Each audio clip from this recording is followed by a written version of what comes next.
Hello, അസ്സലാമു അലൈക്കും. ഇന്ന് നമ്മൾ മലയാളികൾക്ക് ഒഴിച്ചുകൂടാൻ പറ്റാത്ത ഒരു ചായയുടെ റെസിപ്പി ആയിട്ടാണ് വന്നത്. ദം ചായ, ഇറാനി ചായ, ഹൈദരാബാദി ദം ചായ എന്നൊക്കെ പറയും. എല്ലാവരും ഒരു പ്രാവശ്യം തന്നെങ്കിലും ഒന്ന് ഉണ്ടാക്കി നോക്കണേ. ഇത് നല്ല ടേസ്റ്റാണ്. അപ്പോൾ നമുക്ക് എങ്ങനെയാ ചെയ്യാൻ നോക്കാം. നമ്മളെ ദം ചായ ഉണ്ടാക്കാൻ വേണ്ടിയിട്ട് ഞാൻ ഇതുപോലത്തെ ഒരു ചെറിയ വട്ടച്ചെമ്പാണ്. ചെറിയ കൂടുതലുള്ള ചെമ്പായാലും മതി. നല്ല അടിച്ചുറപ്പുള്ള നല്ല മൂടി ഇതുപോലെ അങ്ങനെ നിൽക്കുന്ന ഒരു ചെമ്പ് എടുത്താൽ മതി. അതിലേക്ക് ഞാനിപ്പോ 3 കപ്പ്, അതായത് 750 ml വെള്ളാട്ട് വെക്കുന്ന. എന്നിട്ട് ഫ്ലെയിം ഓൺ ചെയ്ത് കൊടുക്കട്ടെ. അപ്പൊ ഞാൻ ഹൈ ഫ്ലെയിമിൽ തന്നെ കേട്ടോ വെച്ചത്. വെള്ളം ചൂടാൻ വെച്ചിട്ടുണ്ട്. ഇനി ഒന്നൊന്ന് ചൂടായി വരട്ടെ.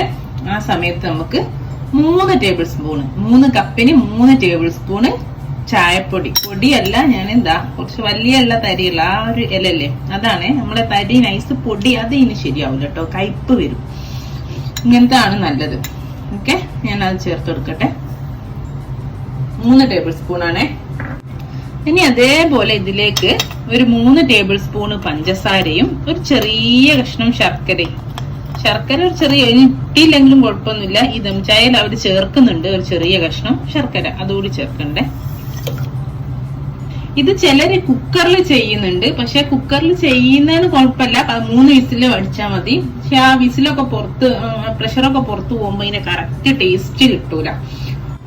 ഇനി നമ്മൾ എന്താ ചെയ്യുന്ന വെച്ചാ ഇത് നന്നായി അടച്ചു വെച്ചിട്ട് ഒരു 30-35 മിനിറ്റ്, 40 മിനിറ്റ് വരെ, കൂടുതലിന്റെ 40 മിനിറ്റ് വരെ നമ്മൾ ഇത് പുറത്തേക്ക് തീരെ ആവി പോകരുത്. നമ്മൾ ബിരിയാണിയൊക്കെ ദം ചെയ്യുന്ന പോലെ ദം ചെയ്തെടുക്കുക. പാല് നമ്മൾ വേറെ തിളപ്പിക്കുകയും ചെയ്യും. ഓക്കെ, ഇത് ഞാൻ മൈദ ഒട്ടിച്ചിട്ട് അടച്ചു വെക്കാൻ പോവാണേ മൂടി. അപ്പോഴേ കറക്റ്റ് ആവി പുറത്തു പോവാതിരിക്കും. ഞാൻ ഈ ഇതിന്റെ അടപ്പിന്റെ സൈഡിലൂടെ ആട്ടപ്പൊടിയോ മൈദപ്പൊടിയോ കുഴച്ചത് വെച്ചിട്ട് ഒട്ടിച്ചെടുക്കുകയാണ്. നമുക്ക് തീരെ ആവി പുറത്തൂല.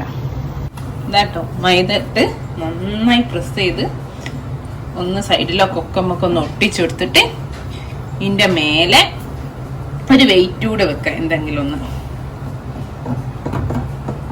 എന്നിട്ട് ഒരു മീഡിയം ഫ്ലെയിമിൽ അവിടെ വെക്കാം. ഒരു 30-35 മിനിറ്റോളം വെക്കാം. ഇനി നമുക്ക് പാല് തിളപ്പിക്കാൻ വെക്കാം. അതിനൊരു അടികട്ടിയുള്ള പാത്രത്തിൽ ഞാൻ 1.25 കപ്പ് പാൽ ഒഴിച്ചു കൊടുക്കുകയാണേ. നന്നായി തിളച്ച് കുറുകി വരണം. അതിന്റെ കൂടെ തന്നെ അതിലേക്ക് ഒരു 2 ഏലക്കായോടെ ചേർക്കണ്ടേ.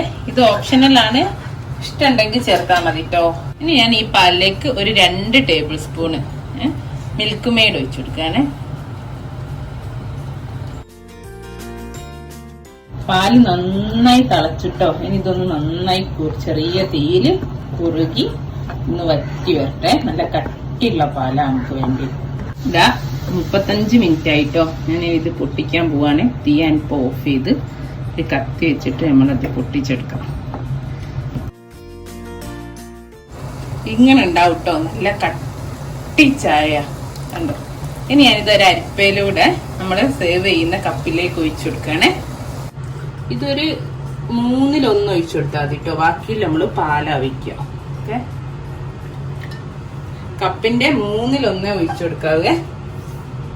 നമ്മൾ പാൽ ഒഴിച്ചെടുക്കുകയാണ് ഇതിന്റെ മേലേക്ക്.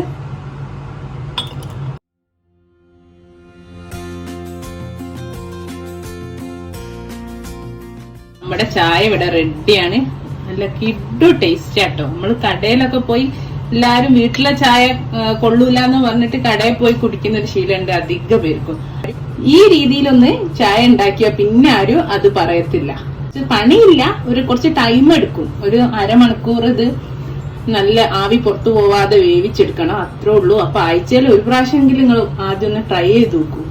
പിന്നെ നിങ്ങൾ ഇങ്ങനെയേ ചെയ്യുള്ളൂ. ഓക്കെ, അപ്പൊ എല്ലാരും ട്രൈ ചെയ്ത് നോക്കുക, ഫീഡ്ബാക്ക് അറിയിക്കുക. അപ്പൊ താങ്ക് യു.